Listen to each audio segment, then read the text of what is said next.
Praise the lord. సామెతలు 18వ అధ్యాయం 21 వచనము. జీవనమును మరణమును నాలుక అధికారంలోనే ఉన్నాయి, దానిని ప్రేమించువారు దాని ఫలము అనుభవించుదురు. మనము శ్రీరామ్ అనే ఒక అబ్బాయి నాలుక ద్వారా మాట్లాడినందుకు కలిగిన నష్టం గురించి ఒక కథను చెప్పుకుందాం.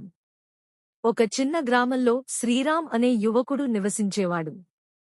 అతను చాలా తెలివైనవాడు, బాగా చదువుకున్నవాడు, కాని అతని నాలుక చాలా కఠినంగా ఉండేది. అతను నిజాయితీగా ఉన్నప్పటికీ తన మాటలతో చాలామందిని బాధపెట్టేవాడు. ఎవరైనా తప్పు చేస్తే వారి మనస్సును పట్టించుకోకుండా నేరుగా విమర్శించేవాడు. ఒకరోజు గ్రామంలో ఓ పేద రైతు రమేష్ శ్రీరామ్ని కలిశాడు. శ్రీరామ్ బాబూ, మా పంట ఈ సంవత్సరం గట్టిగా దెబ్బతింది. ఎలాగైనా కొంత సాయం చేస్తారా అని అడిగాడు. శ్రీరామ్ నవ్వుతూ, నీ పని నువ్వు చూసుకో. ఏం పండించలేవు, పైగా మనుషుల దగ్గర సాయం కోరుతున్నావా అని నిట్టూర్చాడు. రమేష్ ముఖం బాధగా మారింది. అక్కడున్నవారు శ్రీరామ్ని చూసి ఆశ్చర్యపోయారు. ఈ ఘటనను చూసిన గ్రామంలోని ఓ వృద్ధుడు శ్రీరామ్ని పిలిచాడు. బాబూ, నీ నాలుకకి జీవనమూ మరణమూ ఉన్నాయి.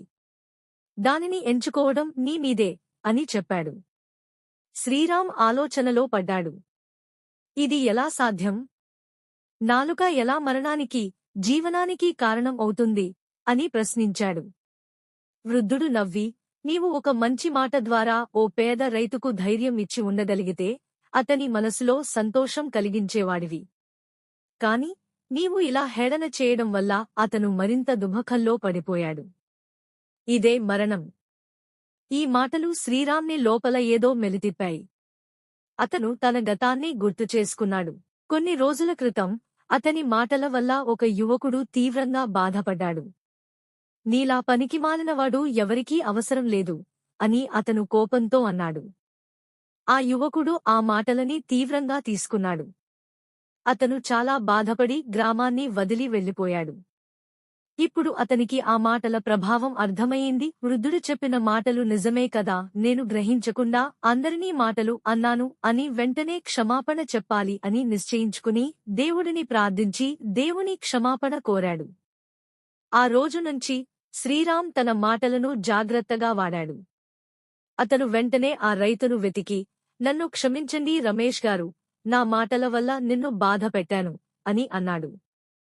రమేష్ ఆశ్చర్యపోయాడు. మీరు నిజంగా మారిపోయారా శ్రీరామ్ గారు అని అడిగాడు. అవును రమేష్ గారు, మీ పని చిన్నది కాదు. నువ్వు గ్రామానికి మంచి చేస్తావు. అవసరమైతే నేను సాయం చేస్తాను అని చెప్పాడు. ఇది విన్న గ్రామస్తులు ఆనందించారు. కొన్ని రోజులు గడిచేసరికి గ్రామంలో అందరూ శ్రీరామ్ని గౌరవించసాగారు. ఆయన మాటలు ప్రజలకు స్ఫూర్తినిచ్చేవిగా మారాయి.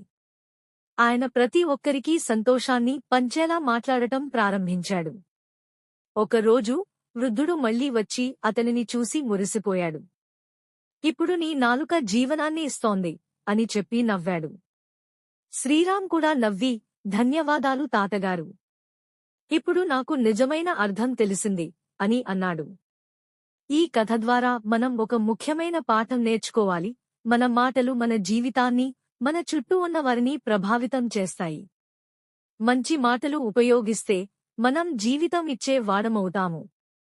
కాని నిర్దయగా, బాధపెట్టే మాటలు మాట్లాడితే అవి మనకు, ఇతరులకు నష్టం కలిగిస్తాయి. అందుకే మన మాటలు మాట్లాడే ముందు ఆలోచిద్దాం. మన మాటలు ఆనందాన్ని ఇస్తున్నాయా లేక బాధ పెడుతున్నాయా అని ఆలోచించుకుని మాట్లాడదాము. Thanks for watching.